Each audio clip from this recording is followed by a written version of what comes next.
My fellow Indian brothers and sisters, I want to talk to you about some subjects today. First one is the bullet train. Second one is making 100 new cities. Third one is cleanliness of Ganges, which Britishers used to say, and we call it Ganga. And most of us call it Ganga Ma. I want to say that in a country where the train service is so bad that it is a punishment to travel in the trains, to book even the ticket. There are big rows of people, and there are lot many agents, with sometimes police people also standing there.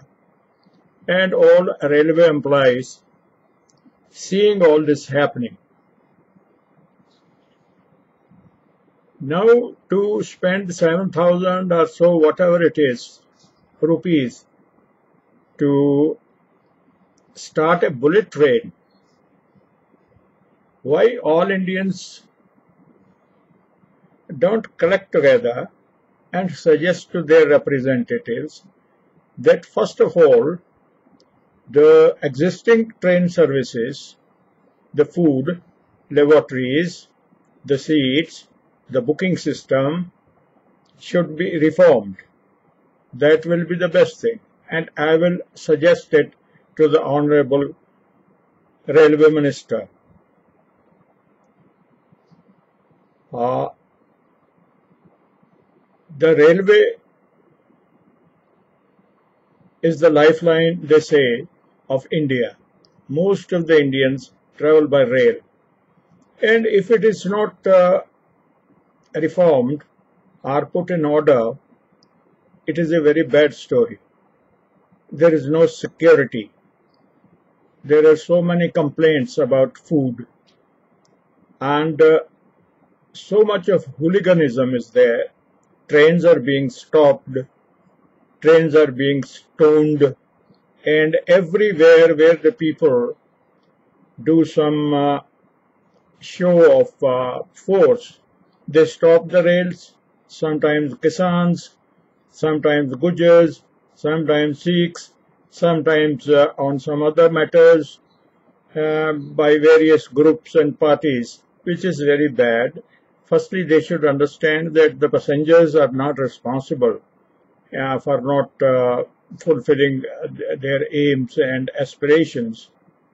It is up to the government, it is up to the management to do all. To spend so much of money on a bullet train which will run from Ahmedabad to Delhi will be a sheer wastage of money, because how many people will travel in bullet train? Because the fare will be almost equal to the airfare. So there is no use of such a train. It is redundant. We have not reached a state of development where we need such luxuries. Firstly, the government and the people and the departments and the management and the governance should see how the people are living, how many are sick, how many don't get even food in their tummies, how many are uneducated, how many don't have houses, how many don't have clothes to wear, how many are not having any employment to dwell upon, and they are all living in Bharat. India is going the bullet train way, and the Bharat is going naked and hungry and sick and uneducated. Now, this was my first point. I don't want to go into the minor details of this thing. Now, second thing is making new 100 cities, 100 cities. There are villages in India where there is no electricity, houses are kacha, they are afraid of flood, they don't have food, they don't have clean water, they don't have roads to go anywhere, they don't have any facilities like bus service or train service or taxi service or anything. They don't have schools in the vicinity. There are pools, water, mosquitoes, and so many things which a civilized person cannot tolerate.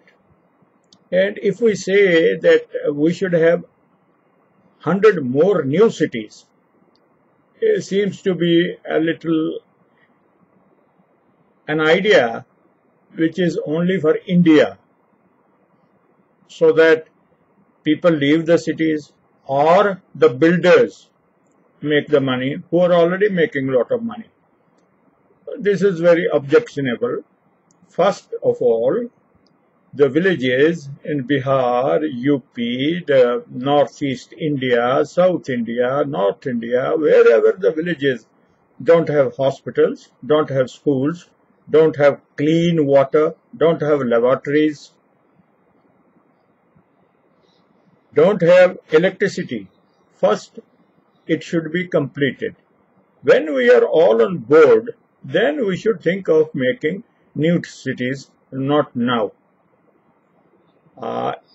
Now, you see, one way goes to India, other way goes to Bharat.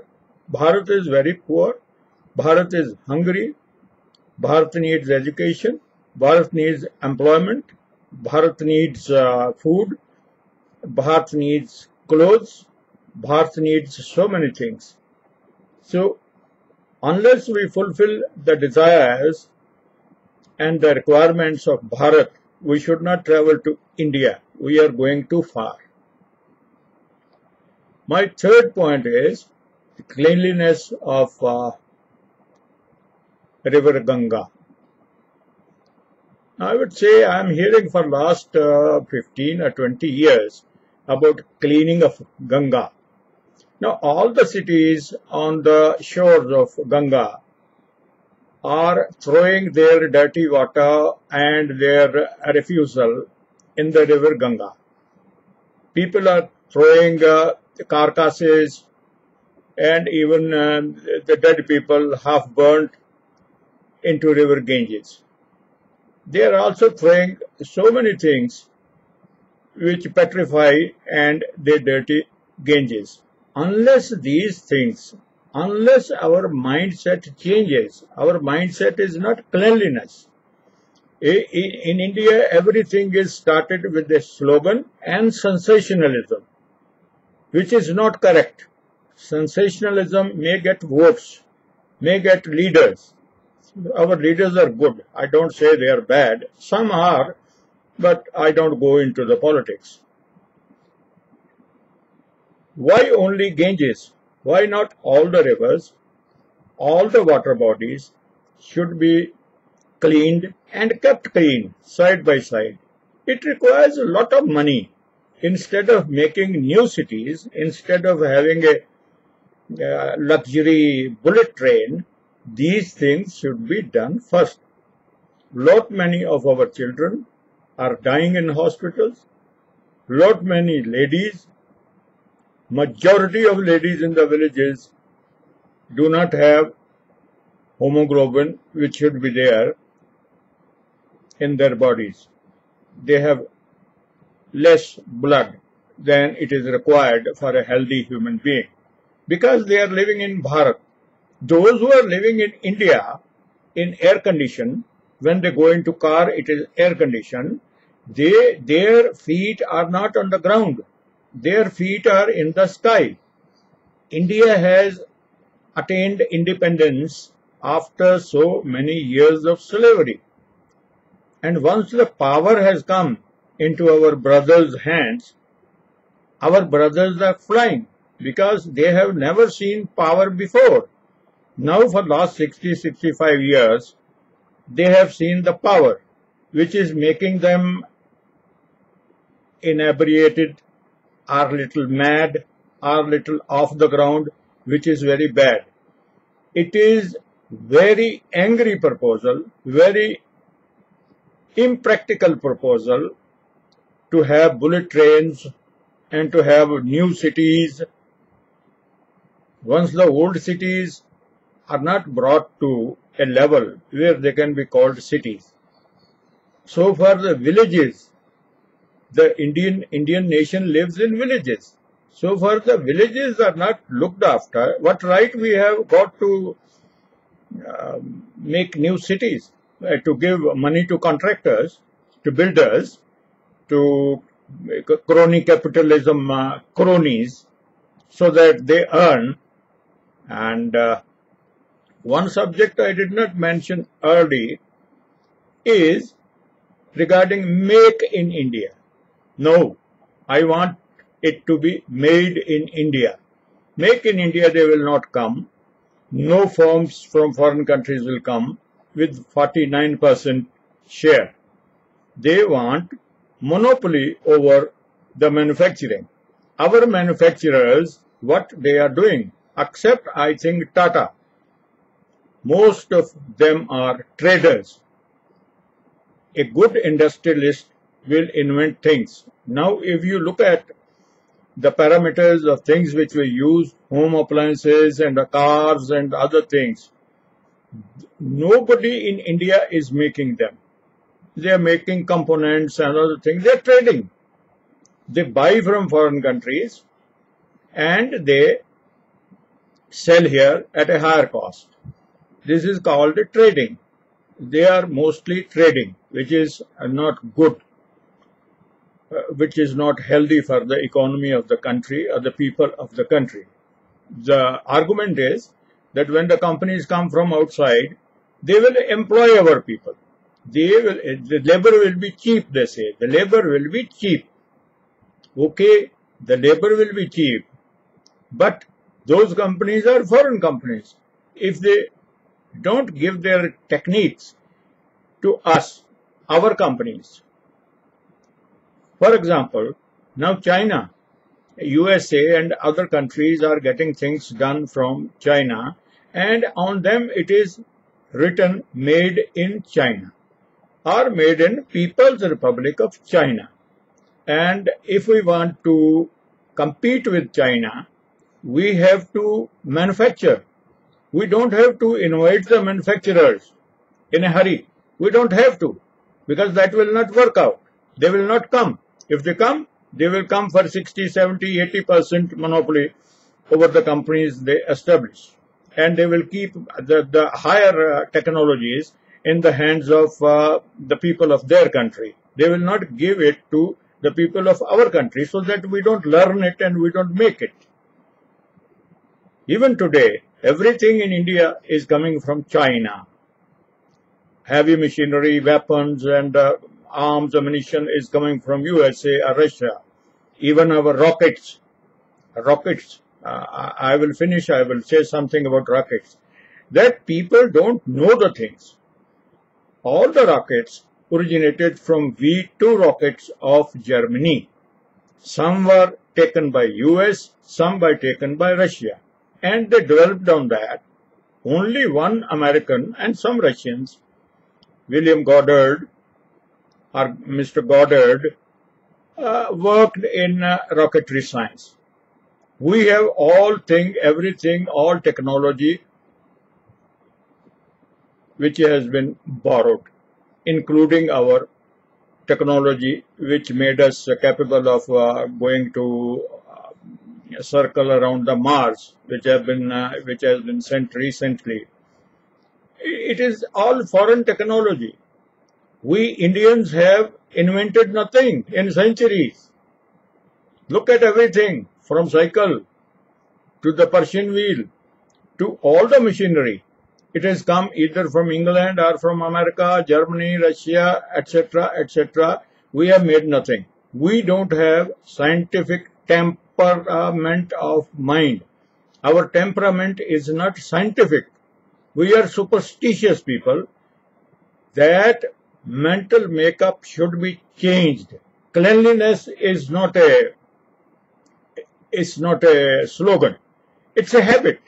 If by habit we don't remain clean in our homes, in our cities, in our villages, then by organizing a mela or a melee of cleaning schools and all that, that doesn't happen.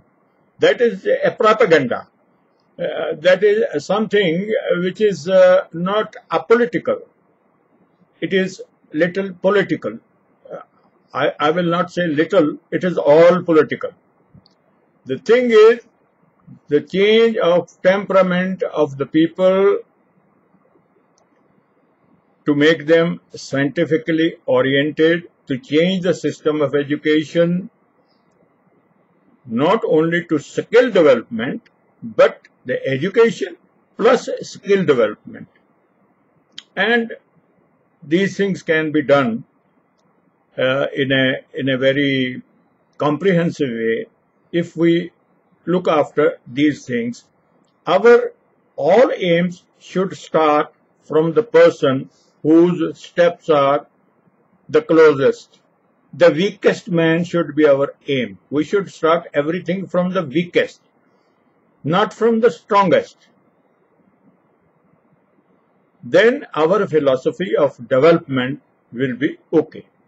Everybody says development, or the Hindi version of it, Vikas, but nobody says what is development and what is Vikas. We have done development, we have got so many cars, and there is so much of pollution, and there is so many accidents, so many people die, there is no control. And now the control is going to happen in a nutshell, in a very crude way.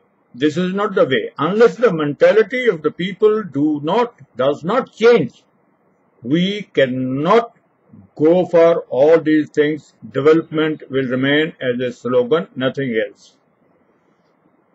Not speaking more than this, I will beg your pardon. Thank you, my brothers of India and sisters.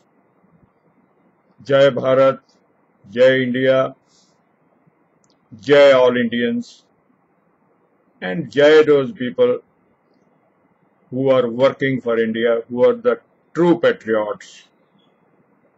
Thank you.